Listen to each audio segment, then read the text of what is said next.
Hello everyone, कैसे हैं आप? एकदम बढ़िया ना। आप ऐसे ही हंसते मुस्कुराते रहिए और हाँ, पढ़ाई भी करते रहिए।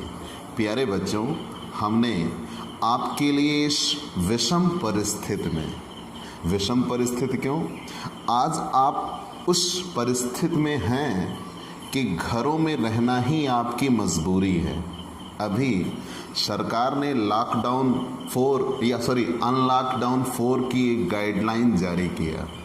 उस अनलॉक 4 में ये कहा गया कि 7 तारीख से मेट्रोज तो खुलेंगे, लेकिन अभी भी स्कूल और कॉलेज खोलने पर सरकार ने कोई सहमति नहीं दी है।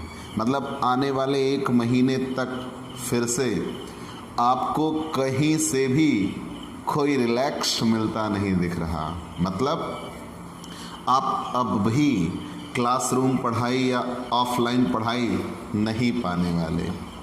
दूसरी बात बच्चों, यूपी गवर्नमेंट ने बीएड का एग्ज़ाम कराया। अगर यूपी गवर्नमेंट ने बीएड का एग्ज़ाम कराया और हमारे मुख्यमंत्री जी ने ये कहा है कि हमने एक सफल परीक्षा आयोजित की है बीएड की, तो हम किसी भी परीक्षा को कराने में सक्षम हैं। तो जेईई, नीट, इनके जो एग्ज़ाम हुए और अभी यूजीसी नेट के एग्ज़ाम होंगे, ये सारे एग्ज़ाम सितंबर में हो रहे हैं। और स्पेशली जो फाइनल ईयर के एग्ज़ाम पोस्टपोन थे, जो समय पर नहीं हो पाए थे, अब उनको भी 15 सितंबर से आयोजित किया जा रहा है। तो ये सब मैंने आपको इसलिए बताया कि आप उस बात से अवगत हों कि आपका एडमिशन हुआ है। और अगर आपका एडमिशन हुआ है तो आपका एग्ज़ाम होगा, डेफिनेटली होगा। और अब प्यारे बच्चों, अगर आपका एग्ज़ाम होगा तो मान लीजिए 10 दिन, 15 दिन, महीने, 2 महीने पहले अगर खुल भी जाता है, तो क्या आप उस सिचुएशन में रहोगे कि 1 महीने में आप पूरी पढ़ाई कवर कर लोगे? नहीं, असंभव। आप 1 महीने लास्ट में आके कुछ भी कर सकते हो, सब कुछ, लेकिन आप पढ़ाई कभी पूरी नहीं कर सकते। आप कितने भी एक्टिव क्यों ना हो, वो आपकी लिमिटेशन दर्शाता है। तो वक्त है आप समय पे एकदम सही निर्णय लेने का। और अगर आप कॉमर्स के स्टूडेंट हैं, स्पेशली अगर आप कॉमर्स के स्टूडेंट हैं, चाहे आप बीकॉम पार्ट 1 के, बीकॉम पार्ट 2 के, बीकॉम पार्ट 3 के, और आप अवध यूनिवर्सिटी के मान के चलिए सबसे ज़्यादा करीब अवध यूनिवर्सिटी के हैं, तो आपको तो कहीं से भी चिंता लेने की ज़रूरत नहीं है ना दिग्विजय कॉमर्स क्लासेस। मैं ये प्रॉमिस करता हूँ, अगर एग्ज़ाम 10 दिन बाद हो तो मैं आपको 10 दिन में आपका पूरा सिलेबस ख़त्म करके दूँगा। ठीक बच्चों, आपको बिल्कुल भी घबराने की ज़रूरत नहीं है। ठीक, अगर आप नए आए हैं हमारे चैनल पे तो सबसे पहला काम सब्सक्राइब करिए चैनल को बच्चों, और सब्सक्राइब करने के बाद बेल आइकन दबाइए। चलिए, ये बता दिया, लेकिन मैंने आपसे ये कहा कि आप कहीं से भी बिल्कुल भी नहीं घबराइए। दिग्विजय कॉमर्स क्लासेस आपके साथ खड़ा है और यकीन मानिए, हम आपको टॉपर्स बनाने का पूरा प्रयास रखते हैं और टॉपर्स बनाते हैं। हम ऑफलाइन नेटवर्क पर पिछले 14 वर्षों से कार्यरत हैं।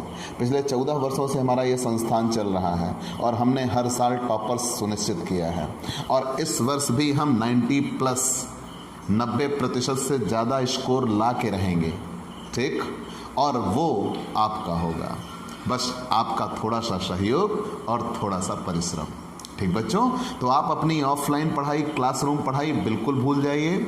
हम आपको घर बैठे आपको आपकी शर्तों पर पढ़ाई दे रहे हैं। बस आप हमारे चैनल को सब्सक्राइब करिए और ज़्यादा से ज़्यादा शेयर करिए। ठीक बच्चों, चलिए, तो हमने बीकॉम पार्ट 1 के सबसे पहले सब्जेक्ट बिजनेस कम्युनिकेशन की पूरी एक सीरीज शुरू की।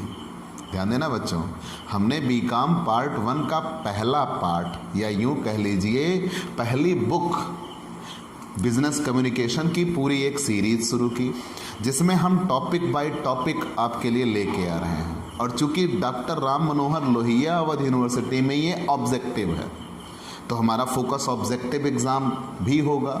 अदर यूनिवर्सिटीज़ में कहीं रिटन एग्ज़ाम है तो हम पूरा थ्योरेटिकल पैसेज में बताते हैं, तो वहाँ भी उनको कोई दिक्कत नहीं होगी। और अभी यूजीसी नेट के एग्ज़ाम होंगे, उसमें भी ये सबसे इम्पॉर्टेंट होगा। ठीक, फर्स्ट पे और सेकंड पेपर दोनों में ही आएगा। तो ठीक बच्चों, तो ये बहुत ही इम्पॉर्टेंट बुक है, तो मन लगा के पढ़ना। तो चलिए, हमने बिजनेस कम्युनिकेशन बता दिया था और जस्ट पिछली वीडियो में हम टाइप्स ऑफ बिजनेस कम्युनिकेशन पे थे। तो टाइप्स ऑफ बिजनेस कम्युनिकेशन में हमने जाना संप्रेषण कितने प्रकार का होता है, 3 प्रकार का होता है। अभिव्यक्ति के आधार पर, प्रवाह या दिशा के आधार पर, संगठन या संबंधों के आधार पर। ठीक बच्चों, लेकिन ये प्रकार बांटे क्यों गए भाई, इनकी ज़रूरत क्यों पड़ी? हमने तो संप्रेषण जान लिया था कि जब कोई सूचना या संदेश एक व्यक्ति से दूसरे व्यक्ति तक पहुंचाया जाए तो हो गया संप्रेषण। तो जब हमने संप्रेषण जान लिया था तो हमें प्रकार जानने की आवश्यकता क्यों आन पड़ी भाई? हम ऐसा क्यों प्रकार हम जाने? तो मैंने यहाँ ये कहा था कि जैसे जैसे संप्रेषण का क्षेत्र बढ़ता गया वैसे वैसे उसके प्रकार बढ़ते गए। ठीक, जैसे जैसे संप्रेषण का क्षेत्र बढ़ता रहा वैसे वैसे उसके प्रकार बढ़ते गए। ठीक, तो मतलब ये कि जिस तरीके से हम संप्रेषण में आगे बढ़ते चले गए हमें उसके प्रकार मिलते गए। तो सबसे पहला प्रकार मिला अभिव्यक्ति के आधार पर। आप प्रेषक हो और सामने वाले व्यक्ति को आप सूचना या संदेश जिस तरीके से व्यक्त करते हो, जिस रूप में आप उस तक सूचना या संदेश पहुंचाते हो, जैसे आप उस तक सूचना या संदेश पहुंचाते हो वही आपकी अभिव्यक्ति होती है, एक्सप्रेस होता है। ठीक, तो सबसे पहला तरीका क्या मिलता है? आपकी अभिव्यक्ति के आधार पर संप्रेषण देखा जाएगा। ठीक, दूसरा, जब कोई सूचना या संदेश सामने वाले को आप पहुंचाते हो तो वो किस दिशा में जा रहा है? नीचे से ऊपर की ओर जा रहा है या ऊपर से नीचे की ओर आ जा रहा है या समान क्रम में जा रहा है या एक स्टेप ऊपर एक स्टेप नीचे ऐसे कुछ जा रहा है? तब आप उसे किस में रखते हो? प्रवाह या दिशा के आधार पर। और तीसरा होता है संगठन या संबंध के आधार पर। आपका जो संगठन है उस संगठन में जो नेटवर्क बनाया गया है उसी नेटवर्क में रहकर सूचना या संदेश किया जा रहा है या उस नेटवर्क के बाहर सूचना या संदेश हो रहा है, वो संगठन या संबंधों के आधार पर सूचना या संदेश तय करता है। तो मतलब टोटल अगर आपसे कहीं कोई ऑब्जेक्टिव क्वेश्चन पूछ लिया जाए तो प्यारे बच्चों ये सब लेसन हैं, आप जानते रहिएगा, इंट्रोडक्शन मैंने दिया अभी। तो जब कोई सूचना या संदेश आपसे पूछ लिया जाए तो सूचना या संदेश एक व्यक्ति से किसी दूसरे व्यक्ति तक पहुंचाया जाए तो उसे संप्रेषण कहेंगे। ठीक, संप्रेषण के प्रकार में आपने जाना कि जैसे जैसे सूचना या संदेश का रूप बढ़ता गया, सूचना या संदेश बढ़ता गया, वैसे वैसे इसके रूप बदलते गए। पहला अभिव्यक्ति के आधार पर आया, तो जब कोई सूचना या संदेश जिस तरीके से व्यक्त किया जाए अभिव्यक्ति कहलाती है। प्रवाह या दिशा, कोई भी सूचना या संदेश किस ओर जा रहा है वो उसका प्रवाह या दिशा तय करता है। और कोई भी सूचना या संदेश संगठन में किस आधार पर हो रहा है वो संगठन या संबंधों के आधार पर होता है। तो हम अभिव्यक्ति के आधार पर पढ़ा चुके थे। उसमें अभिव्यक्ति के आधार पर सूचना या संदेश कितने प्रकार का होगा? 2 प्रकार का, भाषिक, अभाषिक। जिसमें से भाषिक संप्रेषण के प्रकार हम बता चुके थे कि जब कोई सूचना या संदेश भाषा मतलब उसमें शब्द आ जाए, चाहे वो बोल के हो चाहे वो लिख के हो। ठीक, तो जब कोई सूचना या संदेश शब्दों के जरिए हो, मतलब एक व्यक्ति के द्वारा शब्दों का प्रयोग किया जाए किसी दूसरे व्यक्ति को सूचना या संदेश पहुंचाने के लिए, तो उसे शाब्दिक संप्रेषण कहेंगे, भाषिक संप्रेषण कहेंगे, वर्बल कम्युनिकेशन कहते हैं। ठीक, मतलब ये कि एक सूचना या संदेश चाहे बोलकर चाहे लिखकर सामने वाले व्यक्ति तक पहुंचाई जाएगी, मतलब इसमें शब्द होंगे। दूसरे नंबर पे आ गया अभाषिक। तो जब कोई सूचना या संदेश बिना बोले बिना शब्द के हो, मतलब जो हमारे हाव भाव से या इशारों से या यूँ कह लीजिए विभिन्न संकेतों से सूचना या संदेश मिलता है, उसे ही अभाषिक या अशाब्दिक संप्रेषण कहा जाता है। ध्यान देना बच्चों, कोई भी सूचना या संदेश जो हमारे हाव भाव से, हमारे इशारों से या विभिन्न संकेतों से किया जाता है उसे ही अभाषिक या अशाब्दिक संप्रेषण कहते हैं। यहाँ उसके लिए शब्द का इस्तेमाल किया गया है भाषेतर संप्रेषण, नॉन वर्बल कम्युनिकेशन। प्यारे बच्चों, किसी भी संप्रेषण प्रक्रिया में 40% शब्द होते हैं और 60% हाव भाव होते हैं। ठीक, अब आप ये सोचिए, किसी भी संप्रेषण प्रक्रिया में 40% केवल शब्द होंगे, मतलब आधे से कम तो केवल शब्द होते हैं, और आधे से ज़्यादा हमारे हाव भाव, संकेत या इशारे होते हैं। तो ये आभाषिक संप्रेषण या अशाब्दिक संप्रेषण की महत्ता को दर्शाता है। जे फास्ट का एक कमेंट है, कमेंट क्या दिया उन्होंने, घबराहट या परेशानी में हम नाक रगड़ते हैं। मतलब ये एक कॉमन लैंग्वेज है, एक कॉमन बातें हैं जो सबके द्वारा इस्तेमाल की जाती है। घबराहट या परेशानी में नाक रगड़ना, स्वयं को पृथक बताने के लिए कंधे को उचकाना, मतलब जनरली हमें कहीं किसी चीज़ से अलग अपने आप को दिखाना होता है तो हम कंधा उचकाते हैं। तो घबराहट या परेशानी में नाक रगड़ना, स्वयं को पृथक बताने के लिए कंधा उचकाना, स्वयं को संरक्षित करने के लिए मुक्का बांधना। जैसे प्यारे बच्चों, मान लीजिए आप कहीं जा रहे हों और अचानक आपके सामने कोई एक जानवर दौड़ता हुआ है और आपके दिल में ये लगे बस ये तो हम पर हमला कर देगा, आप क्या करोगे? मुक्का बांधोगे। यार आपका मुक्का करेगा क्या, उसका क्या बिगाड़ लेगा, लेकिन आप ऐसा करते हो। वो बॉडी लैंग्वेज, वही आभाषिक संप्रेषण होता है। ठीक, और यहाँ तक इन्होंने कहा, जे फास्ट ने, घनिष्ठता बताने के लिए आँख मारना या पलक झपकाना। ठीक, ये सब किस में आते हैं? आभाषिक, अशाब्दिक या भाषेतर संप्रेषण में आता है। ठीक बच्चों, तो चलिए ये भी हमने जान लिया। तो जब कोई सूचना या संदेश बोलकर हो, मतलब जिसमें शब्द हो, या लिखकर हो, उसे हम शाब्दिक कहते हैं। लेकिन जब कोई सूचना या संदेश बिना बोले हाव भाव से या इशारों से किया जाए, उसे आभाषिक या अशाब्दिक संप्रेषण कहते हैं। हमें इसके प्रकार जानने होंगे। आभाषिक या अशाब्दिक संप्रेषण के 4 प्रकार होते हैं। कितने प्रकार होते हैं? 4 प्रकार होते हैं। कौन कौन से? शारीरिक भाषा। शारीरिक भाषा, प्यारे बच्चों, हमारे यहाँ शरीर को देह भी कहा जाता है। तो देह कहने की वजह से इसका दूसरा नाम भी हो जाता है दैहिक भाषा। हमारे यहाँ शरीर को काया भी कहते हैं, तो काया कहने की वजह से इसका दूसरा नाम हो जाता है कायिक भाषा। नहीं तो कहीं दैहिक लिखा हो और कहीं कायिक लिखा हो और आप कहो सर ने तो नहीं बताया, तो यहाँ सर सब कुछ आपको बता के देंगे। ठीक, तो शारीरिक भाषा, दैहिक भाषा, कायिक भाषा सब एक ही बात है। तो चाहे शारीरिक भाषा लिखा हो, दैहिक भाषा लिखा हो, कायिक भाषा लिखा हो, आप भ्रमित नहीं होइएगा। ठीक, तो शारीरिक भाषा, तो ये मिटा दूं कहिए तो?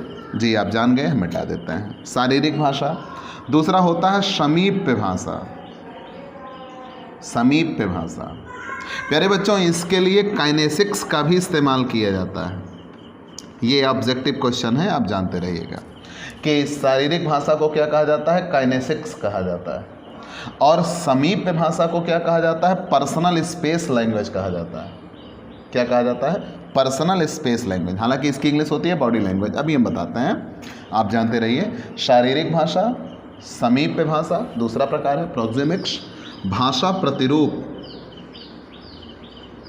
भाषा प्रतिरूप पैरा लैंग्वेज, और चौथा प्रकार है सांकेतिक भाषा। मतलब सीधा और साफ। आभाषिक संप्रेषण को कितने टुकड़ों में तोड़ दिया गया? 4 टुकड़ों में तोड़ दिया गया। शारीरिक भाषा, समीप्य भाषा, भाषा प्रतिरूप, सांकेतिक भाषा। अगर आपसे कोई पूछे कि आभाषिक संप्रेषण में क्या क्या आता है, तो आप यही 4 बताइएगा। शारीरिक भाषा, समीप्य भाषा, भाषा प्रतिरूप और सांकेतिक भाषा। और सांकेतिक भाषा कितने प्रकार की होती हैं? 2।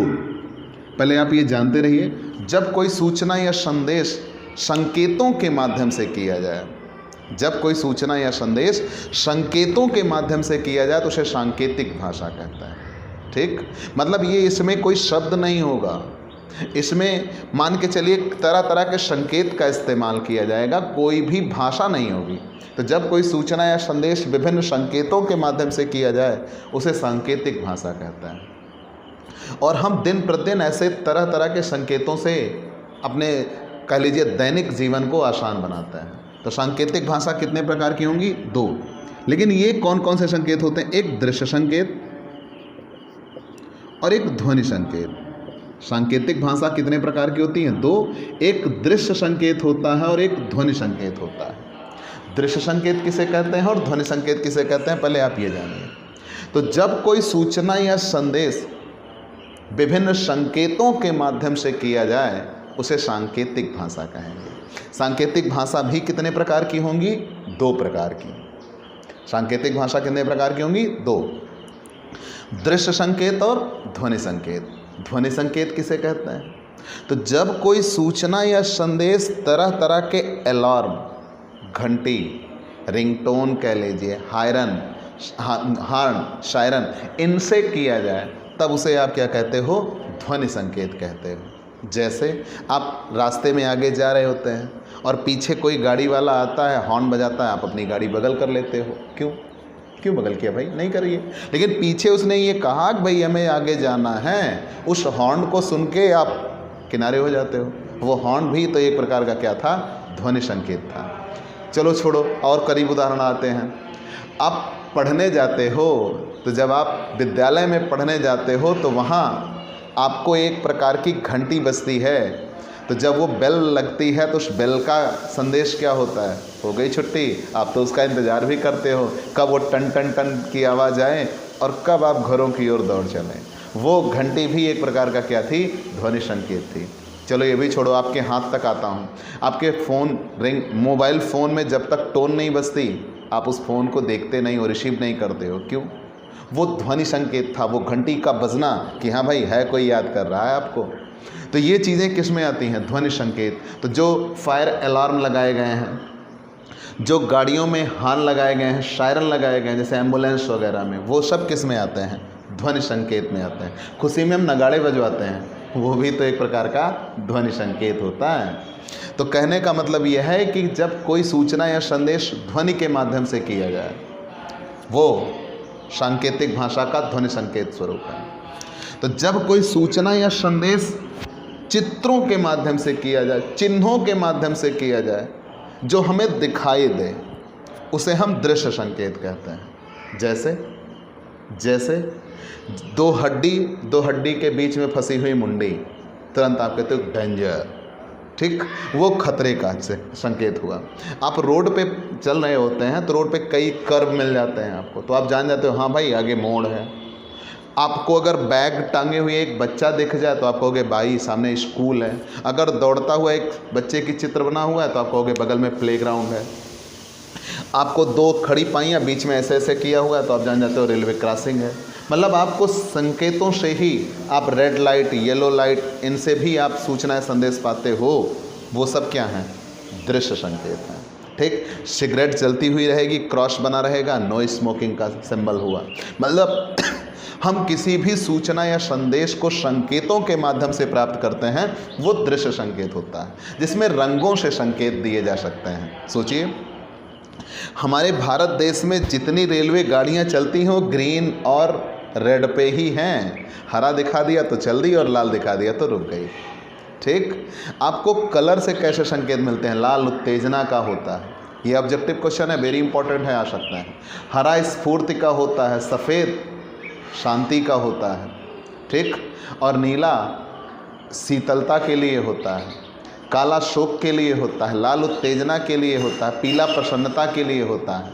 आप विभिन्न कलर से भी कई तरीके के संकेत देते हैं, ठीक बच्चों? ये सब दृश्य संकेत में आता है। अब हम आते हैं भाषा प्रतिरूप। भाषा प्रतिरूप, पैरा लैंग्वेज।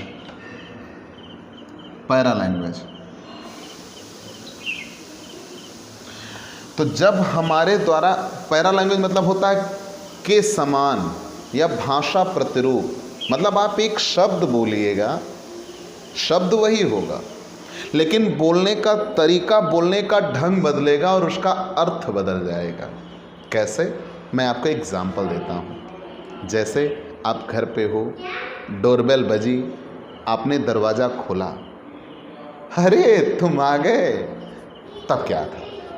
मतलब आपने उस सामने वाले व्यक्ति को देखा और आपकी लैंग्वेज ये थी, आप आ गए या तुम आ गए, आओ, क्या था? मतलब आपको उसके आने से खुशी हुई। लेकिन ठीक वहीं आप बैठे थे और दरवाजे पर बेल बजी और आपने दरवाज़ा खोला, तुम आ गए, ये क्या था? जस्ट शॉकिंग, वर्ड वही थे, लेकिन आपके बोलने का तरीका बदला और आपने सामने वाले को ये जानने का मौका दिया कि आप उसके आने से प्रसन्न हुए या दुखी हुए।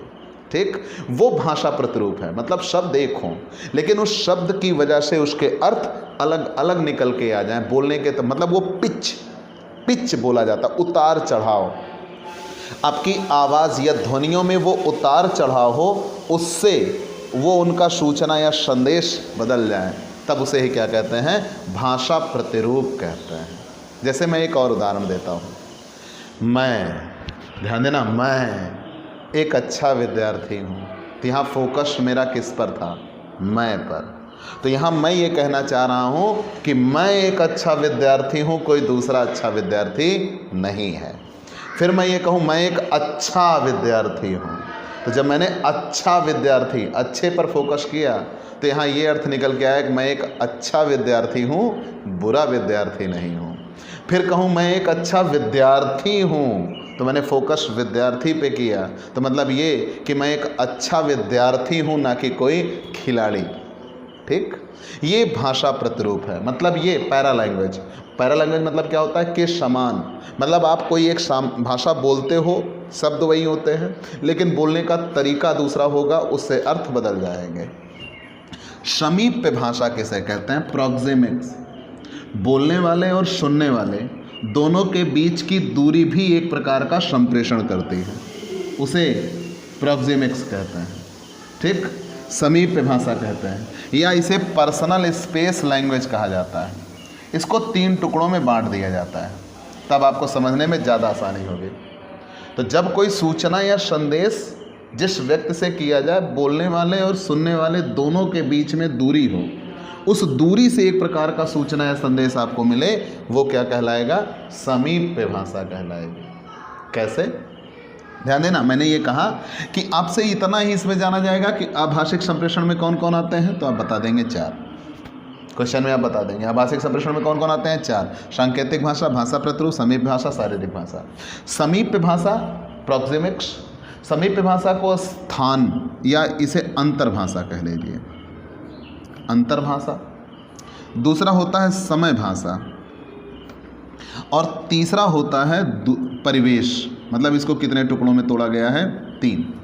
अगर आपसे कोई पूछ बैठे कि समीप्य भाषा कितने टुकड़ों में टूटती है, तो आप तुरंत बता दीजिएगा 3। अंतर्भाषा, समय भाषा, परिवेश भाषा, एक तरफ से आते हैं। समीप्य भाषा को क्या कहा गया? प्रॉक्सिमिक्स, पर्सनल स्पेस लैंग्वेज, व्यक्तिगत दूरी भाषा या अंतर्भाषा, व्यक्तिगत अंतर्भाषा भी कहा जाता है। कैसे? तो जब बोलने वाले और सुनने वाले के बीच में दूरी हो, उस दूरी से आप अंदाज़ा लगाते हो कि उनमें किस तरीके की बातें हो रही होंगी। मतलब आप सुनते नहीं हो, केवल उनके और बोलने वाले और सुनने वाले के बीच जितनी दूरी होती है, उस दूरी से आप अंदाज़ा लगाते हो किस तरीके की बातें कर रहे हैं। जैसे बोलने वाले और सुनने वाले दोनों के बीच में 18 इंच का गैप हो केवल, मतलब 1.5 फीट, तो आप जाहिर सी बात है वो दोनों बहुत धीरे बात कर रहे होंगे। 18 इंच मतलब इतना एकदम केवल अपने बारे में कुछ बातें कर रहे होंगे या किसी के बारे में बात कर रहे हों, लेकिन आप वहाँ ये अंदाज़ा लगाते हो कि ये प्रगाढ़ क्षेत्र है, एकदम बहुत ज़्यादा मजबूत, लवेबल, कि मतलब वो दोनों एकदम अंतरंग बातें कर रहे हैं। मतलब उसने आपसे ये नहीं कहा, हो सकता है अगला अगले के गाली ही दे रहा हो, ठीक, धीरे धीरे, लेकिन आप ये दूर जब बैठे हो तो आप ये अंदाज़ा लगाते हो, देखो दोनों कितनी घनिष्ठतम बातें कर रहे हैं। वो क्या होता है? प्रगाढ़ क्षेत्र होता है। ठीक, मतलब बोलने वाला और सुनने वाला दोनों के बीच में अगर 18 इंच का गैप है, तो आप ये अनुमान लगाते हो दोनों के बीच में प्रगाढ़ क्षेत्र है और अंतरंग बातें हो रही हैं। लेकिन अगर 18 इंच तक तो आपने प्रगाढ़ क्षेत्र निर्धारित कर दिया, और 18 इंच तय कर दीजिए, तो मतलब स्टार्टिंग पॉइंट से 3 फीट हो जाएगा। पहले 1.5 फीट तो प्रगाढ़ क्षेत्र के लिए, अगले 1.5 फीट और आ जाए तो आप क्या करोगे, मतलब 3 फीट की दूरी हो जाए तो आप ये कहोगे देखो ये इनके बीच में व्यक्तिगत बातें हो रही हैं, वो व्यक्तिगत क्षेत्र आ जाता है। ठीक, फिर उसके बाद अगर 3 फीट के बाद और आगे 12 फीट जोड़ दीजिए तो मतलब यहाँ से स्टार्टिंग पॉइंट से देखें तो पहले 1.5 फीट, फिर 1.5 फीट, फिर 12 फीट, तो अगर यहाँ से देखें तो पूरे 15 फीट हो गया। तो अगर बोलने वाले और सुनने वाले दोनों के बीच में 15 फीट का गैप है तो आप ये कहोगे कि सामाजिक बातें हो रही हैं। ठीक, और अगर उससे भी ज़्यादा दूरी बढ़ गई तो आप क्या कहोगे, सार्वजनिक बातें हो रही हैं। मतलब उन्होंने ये नहीं कहा ना हम किस तरीके की बात कर रहे हैं, लेकिन आप अनुमान लगाते हो कि इन दोनों के बीच में ऐसी ही बातें हो रही हैं। जब बोलने वाले और सुनने वाले दोनों के बीच में दूरी होती है, उस दूरी से आप एक अर्थ निकालते हो, वो समीप भाषा का अंतर भाषा होता है। समय भाषा किसे कहते हैं, टाइम इज़ मनी। ठीक, टाइम इज़ मनी।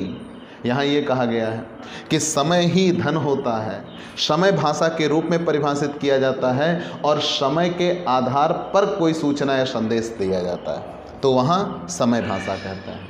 और परिवेश में क्या आता है, हमारा हाव भाव, हमारी हाव भाव तो छोड़िए, हमारी बाहरी आकृतियाँ या कह लीजिए हमारा रंग रूप, हमारा ढंग भी एक प्रकार का सूचना या संदेश देता है। जैसे हमारा पहनावा, सबसे बड़ी बात आप किस पे रखिए, पहनावे पर। क्या हम किसी व्यक्ति के गेटअप से नहीं बताते वो किस धर्म से बिलोंग करता है। अगर हमने उस पर भगवा देखा तो हम कहेंगे हिंदू धर्म का है। ठीक, हमने पगड़ी वगैरह लगी देख ली तो हमने उसको सिख से कह दिया, पंजाबी आ गए भाई। फिर मान लीजिए हमने किसी को अगर लुंगी वगैरह में या कुर्ते में देखा या बड़ी हुई दाढ़ी में देखा तो हम क्या कह देंगे, मुस्लिम धर्म से आ गए ये। ठीक, मतलब ये कि हम सामने वाले के पहनावे से बताते हैं कि उसका धर्म क्या है। क्या उस व्यक्ति ने कहा था कि हम इस धर्म के हैं, नहीं कहा था, लेकिन हम वो परिवेश में आता है। किसी भी मोहल्ले में आप जाइए तो वहाँ के आसपास का वातावरण भी आपको एक प्रकार का सूचना या संदेश देता है। जहाँ मतलब आप उसकी कास्ट से बोल देते हो, ये इस मंच पे बोलना उचित नहीं होगा, लेकिन लगा आपको ज़रूर ये लग जाता है कि हाँ ये है। आप उस इलाके विशेष में जाते हो तो आपको वहाँ से भी एक प्रकार का सूचना या संदेश मिलता है। बहुत साफ़ सुथरा इलाका है तो आप कहते हो हाँ यार यहाँ बहुत रईस लोग रहते हैं, देखिए कितना अच्छा वेल मैनेज करके रखा हुआ है, वो परिवेश में आता है। ठीक बच्चों, तो ये समीप भाषा के प्रकार थे। ठीक, अब हम आते हैं शारीरिक भाषा। शारीरिक भाषा के 7 प्रकार होते हैं। शारीरिक भाषा के कितने प्रकार होते हैं, 7 प्रकार होते हैं, और ये आपको जानना है। बॉडी लैंग्वेज, बॉडी लैंग्वेज के कितने प्रकार होंगे, 7। तो सबसे पहले हाव भाव या मुद्रा आसन। हाव भाव मुद्रा आसन, हाव भाव मुद्रा आसन कहा जाता है, पहला तरीका हुआ। दूसरा तरीका है भाव भंगिमा, भाव भंगिमा। तीसरा तरीका है चेहरे की अभिव्यक्ति, चेहरे की अभिव्यक्ति, इसे पोस्चर, इसे गेस्चर कहते हैं। चेहरे की अभिव्यक्ति के बाद आँखों का संपर्क। जे फास्ट ने कहा है आँखें सबसे अधिक प्रभावशील होते हैं। ठीक, आँखें सबसे अधिक या शक्तिशाली होती हैं, प्रभावशील होती हैं, कुछ भी आप कह लीजिए। आँखें सबसे अधिक प्रभावशील संप्रेषक होती हैं, जे फास्ट का कमेंट है। तो क्या क्या हुआ, हाव भाव मुद्रा आसन, भाव भंगिमा, चेहरे की अभिव्यक्ति, आँखों का संपर्क, और आँखों के संपर्क के बाद आपका आ जाता है वाह्य आकृति। ये इससे मिलता जुलता है, वाह्य आकृति। वाह्य आकृति, शारीरिक स्पर्श, शारीरिक स्पर्श, और चुप्पी, चुप्पी। ठीक, साइलेंस। बच्चों ये एग्ज़ाम में आया हुआ क्वेश्चन है। अब देखिए, तो शारीरिक भाषा भी कितने प्रकार की हो गई, 7। कौन कौन से, हाव भाव मुद्रा आसन, जब हमारे खड़े होने, बैठने, लेटने के तरीकों से कोई सूचना या संदेश मिले तो उसे हाव भाव मुद्रा आसन कहता है। अगर आपको खड़े होने में कठिनाई है, आप थोड़ा झुक के ऐसे खड़े हुए हो, तो आपके खड़े होने से अंदाज़ा लगाया जाएगा कि आपको चोट वगैरह लगी है, कहीं दर्द है। तो वो चीज़ें, मतलब हमारे खड़े होने, बैठने या लेटने के तरीके से अगर कोई सूचना या संदेश लगाया जाए, जैसे कोई व्यक्ति एकदम सिकुड़ कर, एकदम ठिठुर कर लेटा हुआ है, तो आप ये सोचोगे भाई इसको ठंडी लग रही है। और अगर एकदम बिंदास तरीके से लेटा हुआ है तो आप क्या कहोगे, है ना घोड़ा बेच के सो रहा है। इस्तेमाल करते हैं हम लैंग्वेज। तो वो चीज़ें उसने तो नहीं बताया, लेकिन यार हम हैं भारत के। सोचिए, अगर कोई व्यक्ति सो रहा हो तो हम क्या करते हैं, जाते हैं उसको जगाते हैं, कहते हैं सो गए क्या। अरे जब जगा दिया तो किस बात का सोना, लेकिन करते तो हैं हम ऐसा भाई।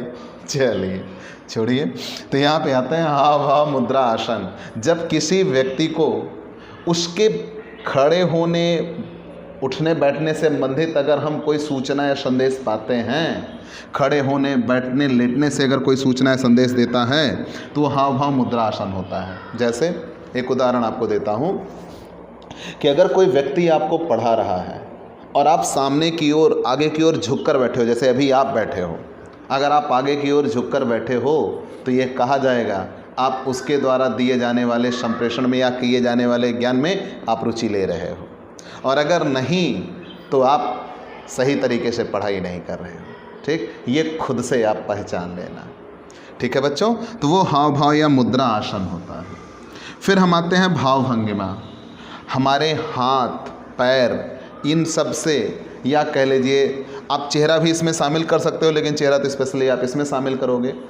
तो हम अपने हाथों, पैरों आदि से तरह तरह के इशारों के जरिए जब अंग विक्षेप बनाते हैं, वो किस में आता है, भाव भंगिमा में आता है। इससे भी आप एक प्रकार का सूचना या संदेश करते हो। जैसे किसी की तरफ तर्जनी उंगली दिखाना आपको सावधान करने के लिए होता है।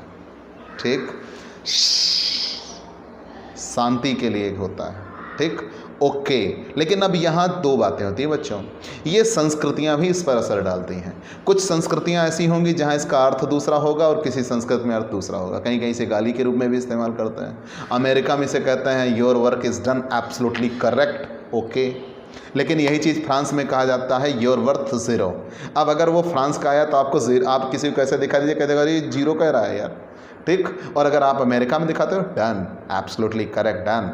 ठीक, तो मतलब ये है कि आप सूचना या संदेश जब देते हो तो आपका हाव भाव भी सूचना या संदेश देता है, आपके उठने, बैठने, बोलने, मतलब उठने, बैठने, खड़े होने का तरीका। और यहाँ पे क्या होता है, आपके शारीरिक अंग विक्षेप, हाव भाव भी एक प्रकार का सूचना या संदेश देते हैं। भाव भंगिमा भी एक प्रकार का सूचना या संदेश देता है। ठीक, भाव भंगिमा में आप ये भी आ सकते हो, जैसे घड़ी का विज्ञापन। कोई भी घड़ी का विज्ञापन आप देखिए 10:10 पर 10:10 पे ही दिखाया जाता है। क्यों? 10:10 चेहरा हंसता हुआ दिखता है। 102 पे, 110 पे देखिए, स्माइली बनाइए, बन गई ना 10:10। और अगर 4:40 पे कहा हो तो निराशा का, हताशा का, अवसाद का एकदम लटका हुआ चेहरा, ये चेहरे की अभिव्यक्ति होती है। मतलब ये कहने का तात्पर्य कि हम अपने चेहरा, द फेस, कहा यह जाता है कि चेहरा भी सबसे अधिक संप्रेषण में आता है, सबसे ज़्यादा बढ़िया संप्रेषण करता है चेहरा। ठीक, अगर हम सुख, कह लीजिए सुख में होते हैं तो हमारा चेहरा प्रफुल्लित होता है, हर्षित होता है, उस चेहरे से भी हमें पहचाना जा सकता है। और अगर हम दुख में होते हैं तो उस चेहरे से भी हमें पहचाना जा सकता है। ठीक, मतलब इंसान अपने मन की भावनाओं को तो छिपा सकता है, लेकिन अपने चेहरे को छिपा नहीं सकता। तो हम चेहरे से भी सूचना या संदेश मिलता है। ठीक, जैसे आप शांति का कुछ सोच रहे होंगे तो समय का मुद्रा दूसरा होगा, तो चेहरे की अभिव्यक्ति भी आपको बताती है। ठीक, जैसे लोग 12 बजने का शब्द इस्तेमाल करते हैं कि 12 क्यों बजे, मतलब काउंट से आप कुछ सोच रहे हो, किधर भी जा सकते हो, वो चेहरे की अभिव्यक्ति से पता लगता है। ठीक बच्चों, तो मैंने बता दिया खड़े होने, उठने, बैठने के तरीके से वो हाव भाव मुद्रा आसन आया। आपने जो इशारे किए, या यूँ कह लीजिए आप अपने हाथों, पैरों को या कुछ उंगलियों को मिलाकर आप इशारा करते हो, वो सब भाव भंगिमा में आ जाता है। ठीक, भाव भंगिमा में आ जाता है। आप इधर आ गए, चेहरे की अभिव्यक्ति, तो चेहरे की अभिव्यक्ति में क्या होता है, हमारे चेहरे से भी सूचना या संदेश होता है, वो चेहरे की अभिव्यक्ति में आता है। ठीक, मैंने तरह तरह के फेशियल एक्सप्रेशन बता दिए। यहाँ तक ये कहा गया कि चेहरा देखकर ही ये अनुमान लगाया जा सकता है कि आप किस तरीके की स्थिति से गुजर रहे हो। ठीक, वो भी एक प्रकार का क्या होता है, संप्रेषण होता है।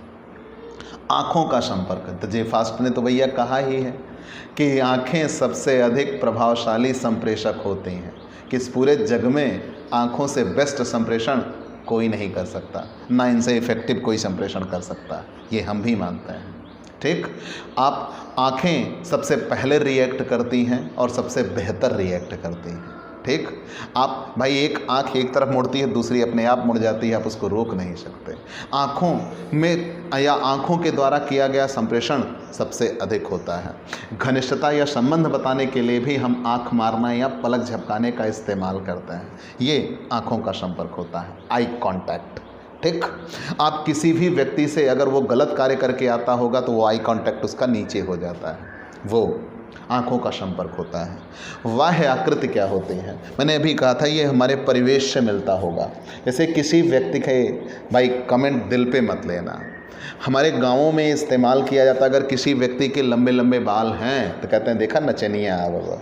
ठीक, कहने का मतलब ये है कि हम उस व्यक्ति के उस गेटअप से अगर मान लीजिए वो थर्ड जेंडर वाले, बीच वाले, क्या आप उनके गेटअप से अंदाज़ा नहीं लगा लेते कि ये थर्ड जेंडर हैं? जरूर, वो बाह्य आकृति होती है। मतलब वो ये आपसे नहीं कहते कि हम थर्ड जेंडर में आते हैं, वो तो आपने गेटअप से ही आपको इशारा दे देते हैं भैया हम वही हैं। ठीक, मतलब ये कि आप किसी भी व्यक्ति को उसके बाह्य आकृति से भी बता देते हो।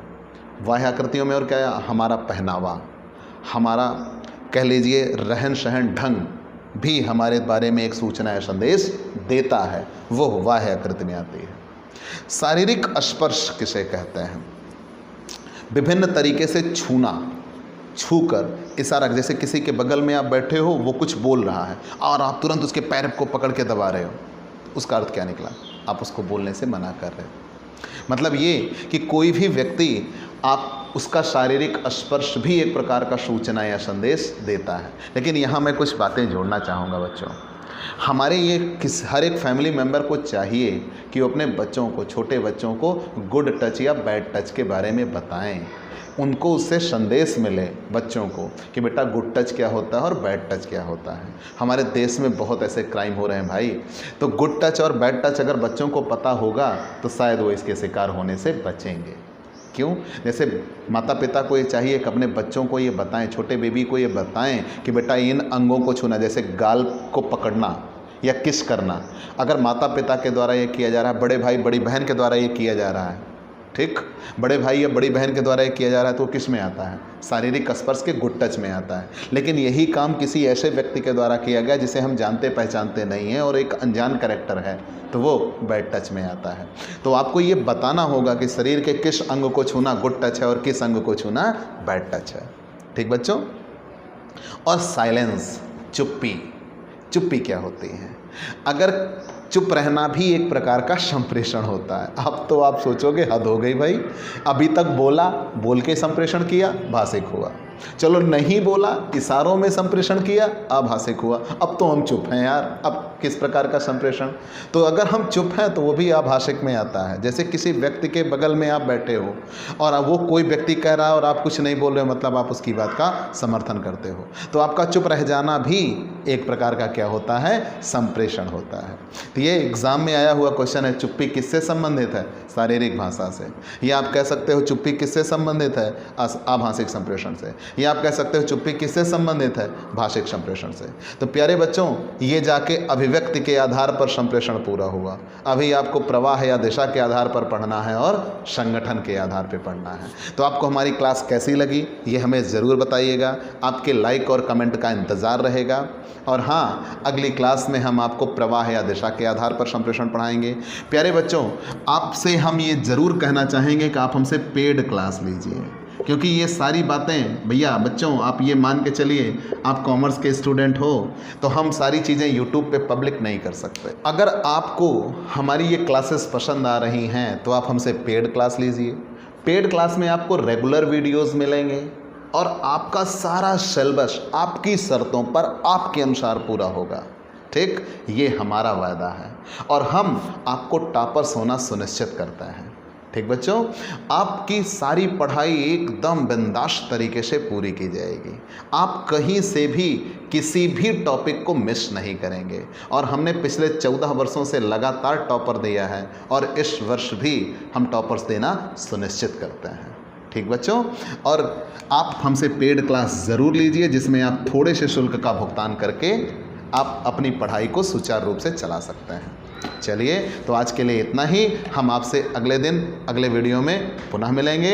चलते हैं दोस्तों, बाय बाय दोस्तों। और हाँ, आप हमारे अगर नए जुड़े हैं हमसे तो हमारे चैनल को सब्सक्राइब करिए, लाइक करिए, शेयर करिए और हाँ, बेल आइकन ज़रूर दबाइए। ठीक बच्चों, बाय बाय दोस्तों।